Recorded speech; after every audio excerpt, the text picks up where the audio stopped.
పిఠాపురంలో పవన్ కళ్యాణ్ ఓడిపోవడం ఖాయమని అన్నారు ముద్రగడ.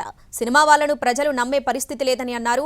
ఒక్క ఎన్టీఆర్ ను తప్పించి ప్రజలు ఏ సినీ నటుని నమ్మలేదని, వీళ్లు వచ్చిపోయే అతిథులు మాత్రమేనని అన్నారు ముద్రగడ.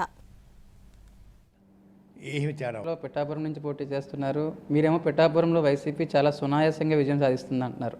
కానీ అదే పద్మనాభం అదే పిఠాపురం నుంచి 2009లో పోటీ చేసి 3వ స్థానంలో ఉన్నారు. ఇప్పుడు ఎట్లా ఉండబోతుందంటారు పిఠాపురంలో? మొన్న ఆయన స్టేట్మెంట్ చూశాను సార్, 1,00,000 మెజార్టీతో గెలుస్తామని ఒక స్టేట్మెంట్ చూశాను సార్. గతంలో ఎంపీకి పోటీ చేశాను సార్ 94లో. నా మీద పోటీ చేసిన అభ్యర్థి ఏమన్నారో తెలుసండి, 1,00,000 ఓట్లకి ఒక్క ఓటు తక్కువ వచ్చినా నేను స్వీకరించను ఈ పదవి అని అన్నారండి. 1,30,000 చిల్లరతోటి నేను గెలిచాను సార్. ఇది కూడా అంతే సార్. సొల్లు అబద్ధాలు ఏదో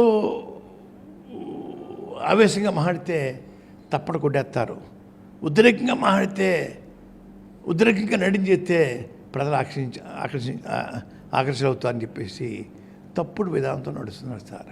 ఎక్కడండి సినిమా వాళ్ళు ఎక్కడ వస్తారు సార్? నిత్యం ప్రజల్లో ఉన్న వాళ్ళకే దిక్కు లేదే. వీరు 6 నెలలకి సంవత్సరం